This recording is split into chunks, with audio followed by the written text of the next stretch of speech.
ada masalah apa dia kontenan aku di YouTube. Wah gila, pedes banget loh omongannya. Yang tentang apa, maling apa gitu. Iya, tentang kecurian di Padang. Dia kasih komentar tuh pedes banget padahal nggak tahu masalahnya apa kan.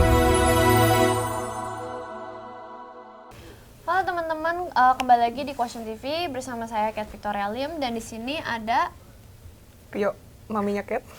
Sama ada kedatangan. Di sini kita kedatangan tamu, Dr. Richard. Apa kabar Dr. Richard? Hai, udah jadi host aja deh sekarang ya. 17 tahun udah jadi host. Iya, gawat di gue. Jadi kita kesini mau nanya-nanya dikit aja sih, santai-santai aja ke Dr. Richard tentang Alvin Lim, papaku. Oke. Tante Pio. Tante duluan tanya. Ya, Boleh. ini sih mau tanya aja, kan Dr. Richard selama ini kenal ko Alvin, pernah juga beberapa kali diundang podcastnya, pernah juga ngobrol, teleponan. Mau gimana sih kesannya Dr. Richard sama Alvin Lim, sosoknya tuh kayak apa sih kalau menurut Dr. Richard? Oke, jujur ya, aku pertama kali ketemunya Kate dulu sih sebenarnya. Pertama kali ketemunya Kate, waktu itu permasalahan papa waktu di penjara ya. Karena aku tuh sebelum itu ngelihatnya di media sosial. Wah gila papamu memang. Almarhum Alvin memang siapapun disebut ya. Di kamera itu nggak ada filter pokoknya siapapun. Aku tuh versi berani loh, aku tuh orang yang sangat berani. Tapi dia itu kayak, kalau aku Super Saya 1, mungkin dia Super Saya 3 atau kayaknya Super Saya God ya kayak. Dia lebih di atasnya lagi, berani lagi ya. Polisi, jaksa, pokoknya semua di spill-nya semua. Dan wah serem banget ya papamu ya. Pada waktu itu aku ketemu dengan Kate. Dan pada waktu itu sebenarnya konten kamu tuh nggak naik di hari yang sama. Bahkan konten kamu itu naiknya itu beberapa bulan kemudian. Mungkin ada 7 atau 8 bulan ya. Kamu tau nggak kenapa? Karena Aku buat pengakuan dulu. Kamu tau nggak kenapa? kalau menurut aku karena ini mah nggak laku, nggak usah. Oh, pengacara Bapak Hotman Paris. Oh, Waktu itu belum berantem. oh Belum kelihatan. nggak tahu kenapa. Karena aku takut. Takut kenapa? Karena kontenmu itu sensitif banget. Jadi sebenarnya aku sendiri itu ada banyak ketakutan kayak gitu. Karena kan pada waktu itu nyepilnya itu pada waktu itu nyebut banyak petinggi negara ya. Dan aku tuh nggak mau bermasalah pada waktu itu. Ya, jadi dan ketika sudah cukup tenang, dan aku juga kasusku kemarin itu kan juga ada kasus ya kemarin ya. Kasusku tenang, aku tayangkan dan kebetulan masih relate banget pada waktu itu. Jadi kesanku papamu itu bener-bener urat berani terlalu panjang seperti. Pas ketemu secara langsung di podcast gimana? Orangnya itu terbuka ya. Jadi orangnya itu berani banget melontarkan pendapat, berani banget, tapi memang nggak baperan. Jadi apapun yang kita sampaikan di situ tuh bisa diterima dia. Orang seperti dia itu enak diajak berdebat sih. Jadi kalau misalnya berdebat, hari ini bisa jadi musuh, besok bisa jadi teman, besoknya lagi ini ya. Ya pokoknya nggak baperan. Tinggal yang di depannya aja baper atau enggak ya. Karena dia pun pernah kontenin aku. Jadi kan pernah podcast berdua waktu itu aku lupa bahas apa pada waktu dia keluar, udah aku anggap temen kan sudah kan. Aku anggap temen. udah temen tuh. Terus ada masalah apa dia kontenan aku di YouTube. Wah gila pedes banget loh omongannya.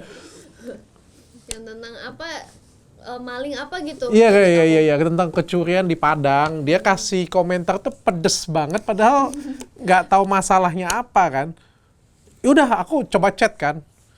Ko Alvin izin dong aku telepon kan pada waktu itu kan.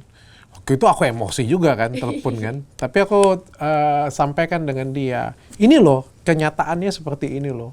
Kenyataan dan yang ada di media seperti ini. Sometimes kita nggak bisa sepenuhnya mengontrol yang ada di media.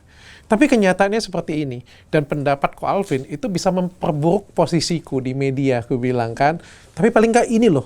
Oh ya, oke, aku paham katanya. Ya udah, aku hapus. Terima kasih ko Alvin, aku bilang. Jadi sebenarnya orangnya terbuka ya enaknya ya. Jadi terbuka akan diskusi, terbuka akan segala hal. Ya cuma orang di depannya nggak boleh baper juga dengan dia. Kalau baper ribut pasti. Gitu. Termasuk waktu itu kan ada yang viral lagi juga kan. pas dokter Richard undang malah viral kemana-mana yang bahas. Ferdi Sambo. Iya. Oh iya. Itu dokter Richard nggak takut naikin yang itu kan lebih sensitif. Kalau sekarang kayaknya itu tayang, aku takut kayak. Ya gara-gara itu ya, aku lupa ya, itu di awal tahun, di Januari ya, baru keluar, dia ngomong yang di penjara itu, iya ya, pada waktu itu ya, gila viral loh gua. Sampai kementerian mana kayak gitu memberikan statement. Dalam begitu viral itu tuh, timku langsung bilang, ya selamat ya Dr. Richard, menteri pun tahu dengan dirimu sudah. Gara-gara papamu tuh ngomongnya. Ferdi Sambo, emang dia ada di penjara katanya. Serem banget. Serem papamu, luar biasa berani. Terus kan dokter Richard nih temenan ya sama papa saya, ya kenal lah. Sama Bapak Hotman Paris juga temen kenalan. Dan mereka berdua kan berseteru ya, saling saut-sautan, saling ini di sosmed. Tanggapan dokter Richard gimana? Aduh, aku disclaimer dulu. Aku partner bisnis dengan Bang Hotman, dekat sekali dengan Bang Hotman ya, karena kan partner bisnis yang sudah kenal lama. Kalau Ko Alvin Lim kan ketemu beberapa kali, tapi aku berprinsip bahwa bukan musuhmu adalah temanku atau apalah kayak gitu, punya aku nggak seperti itu ya. Kita kan hubungan personal masing-masing, dan Bang Hotman juga tidak pernah punya titipan itu musuh gue, lu nggak boleh ya temenan dengan musuh gue. Nggak pernah ada sedikit pun seperti itu punya. Ya mereka beda pendapat ya silakan. Ko Alvin juga tidak pernah ngomong itu Bang Hotman seperti ini punya, kau kalau mau berteman dengan aku seperti ini, nggak ada, nggak pernah ya. Jadi ya aku profesional duduk dengan Alvin Lim ngobrol sebagai teman dia podcast, aku sebagai host aku bertanya, dengan Bang Hotman juga aku dekat ya. Dan aku nggak pernah pengen ikut campur dan pengen berseteru. Dan sebenarnya Ko Alvin Lim juga ada ngomong kemarin yang kenapa dia kontenin aku yang kasus Padang kemarin. Karena dia ngomong dia mau seberangan pendapat terus dengan Bang Hotman. Bilang janganlah kok, gue bilang kan. Ya kan Bang Hotman temanku, kan Ko Alvin juga kan kenal. Aku bilang janganlah gara-gara berantem dengan Bang Hotman jadi aku kejepit di tengah-tengah. Aku bilang ampun Ko Alvin, ampun Ko Alvin. Ya sudah katanya. Ya aku nggak pengen ikut-ikutan lah dalam perdebatan mereka. Lagian kan mereka ya mungkin punya pandangan hukum yang berbeda, aku nggak paham deh. Nah, lawyer kan punya pandangan hukum beda-beda. Gaya mereka juga kan beda-beda. Kalau kayak Ko Alvin kan bold. Tapi ada juga kan lawyer-lawyer lain yang kayak dia halus-halus, mainnya halus gitu. Sebenarnya kalau dari sisi Ko Richard yang bukan lawyer, melihatnya kalau lawyer nih lebih better yang mana sih? Sebenarnya ini adalah kalau aku coba bedah ya, sebenarnya apa yang dilakukan oleh Ko Alvin Lim ini, sebenarnya Ko Alvin Lim ini kan orang yang sangat berani ya.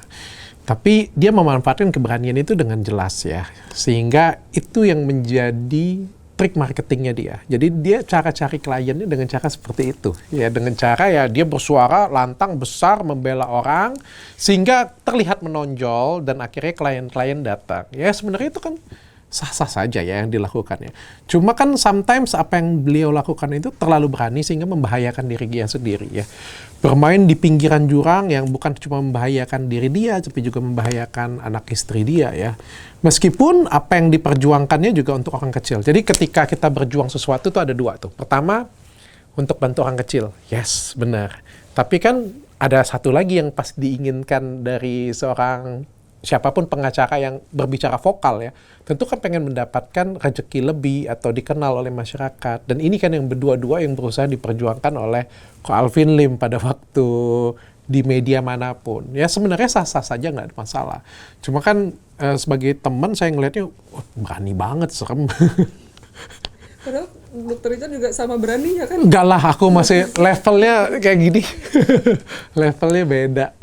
Ya kan aku dokter ya, kan nggak paham hukum. Kalau Ko Alvin kan mungkin kan anak 9 naga. Jadi kamu tuh sebenarnya cucu 9 naga ya?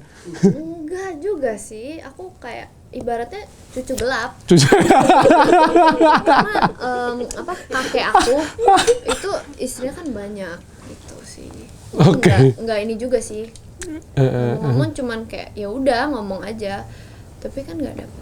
Yang nggak dapet waris. Yang kenapa aku yang ngomong? Dokter Richard. Aku jadi aku yang ngomong. Bisa apa cerewet. Sama aku mau nanya, kalau misalnya nih Dokter Richard ada masalah, sering kan kena masalah hukum lain-lain pasti Lumayan ada. lah. Itu konsultasinya ke siapa? Oh, aku punya 3 pengacara di perusahaan dan 3 dari pengacara perusahaanku itu tidak ada Bang Hotman Paris. Tapi sometimes sebagai teman, aku sering datang juga minta pendapat hukum dengan Bang Hotman Paris. Sebenarnya kena masalah kita nggak bisa ngomong seperti itu ya, karena semua perusahaan besar yang ada di Indonesia itu pasti ada legalnya, ada tim hukumnya. Kita mau ngomong perusahaan mana nih? Tokopedia misalnya, atau kita semakin besar perusahaan itu, nggak mungkin, pasti ada legal, nggak mungkin nggak. Semua itu pasti ada masalahnya, karena semakin tinggi pohon, anginnya juga makin banyak ya. Dan semakin besarnya perusahaanku juga pasti ada legal, baik internal ataupun juga eksternal. Makanya itu kita sampai punya 3 lawyer, karena ada yang bagian sini, ada yang bagian sini, ada yang bagian sini gitu. Tapi sebagai kan kita juga minta pertimbangan dengan teman juga. Bang Hotman kan teman yang nggak punya kepentingan. Jadi aku sering dengerin pendapatnya Bang Hotman, terus juga meminta saran dengan pengacaraku untuk mengerjakan seperti itu. Udah punya, Beb.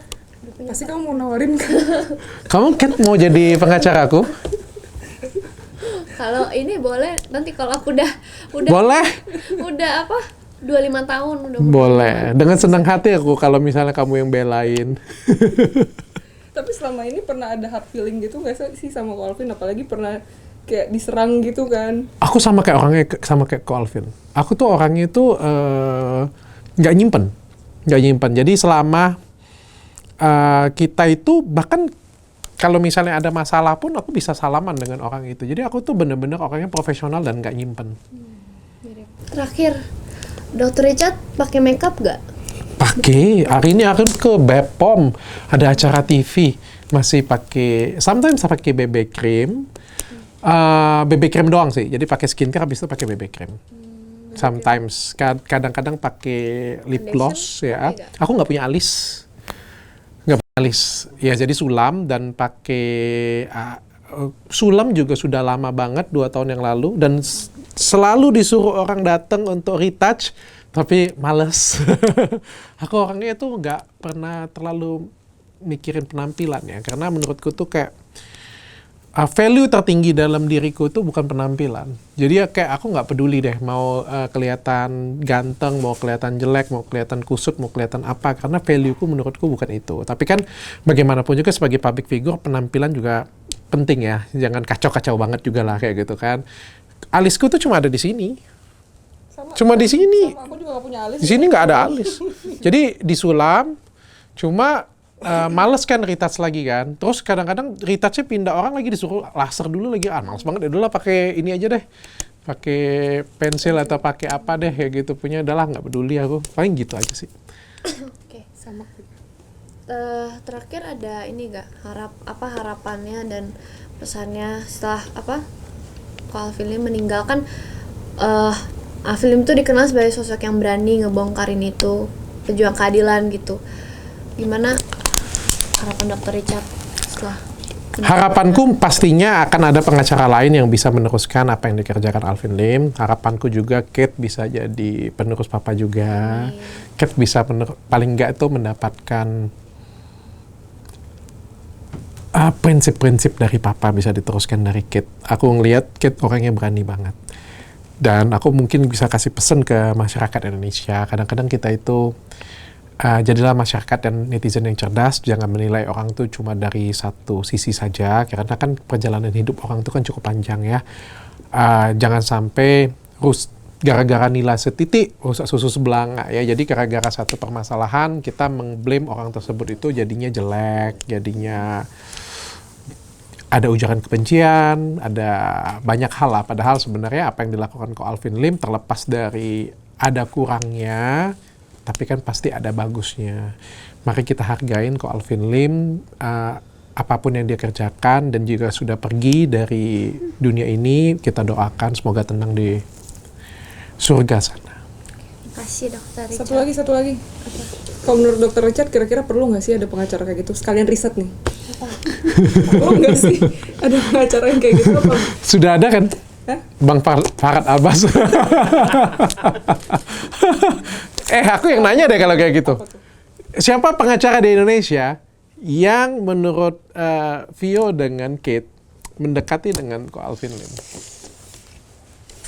Kalau menurut Dokter Ica siapa? Waduh, aku yang tanya. Aku yang nanya. Coba siapa? Karena kita ini sih orang dekatnya, jadi kita pasti akan subjektif. Dan kalau menurut kita, Kalau menurut Papi waktu itu katanya siapa ya? Papi bilang yang bagus tuh Rasman Arif Nasution. Kenapa ketawa? Nasi Tampul bukan sih? enggak beda style itu, beda Siapa style yang ketemu itu. di gereja? Gak tahu. Kayaknya nggak ada sih. Nggak ada ya? Kalau menurut aku sih nggak ada, belum. Pendapat Kat tentang Bang Rasman Arif Nasution? Kenapa aku yang ditanya? Kan lagi nanya Dokter Ica. Kalau menurut Dokter Ica gimana? Siapa pengacara selain Papi aku mungkin yang mirip-mirip stylenya kayak gitu? Nggak ada. Nggak ada. Kalau yang seberani dan segila Ko Alvin rasanya sih nggak ada ya. Tapi kalau misalnya kita berbicara kan yang si tipikal tuh mainnya viral-viralan ya.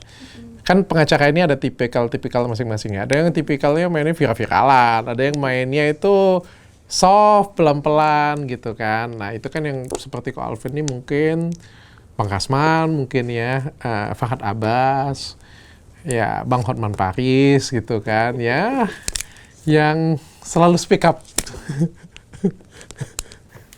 Perlu nggak yang kayak gitu? Atau yang sunyi senyap aja? Iya, main belakang. Kadang-kadang,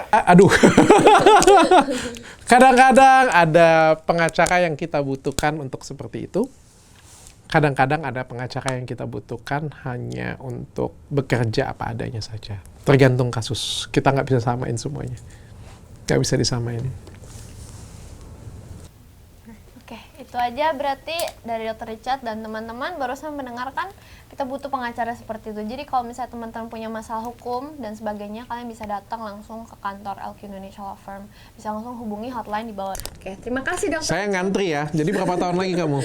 Berapa tahun lagi? 18, 19, 20, 21, 22, 23, 24, 25, 8 tahun lagi. Aku Udah tunggu. makin banyak kliniknya, Bang. Ya, aku nunggu ya. Oke? Juga nunggu. Oke, terima kasih teman-teman. Salam cerdas hukum.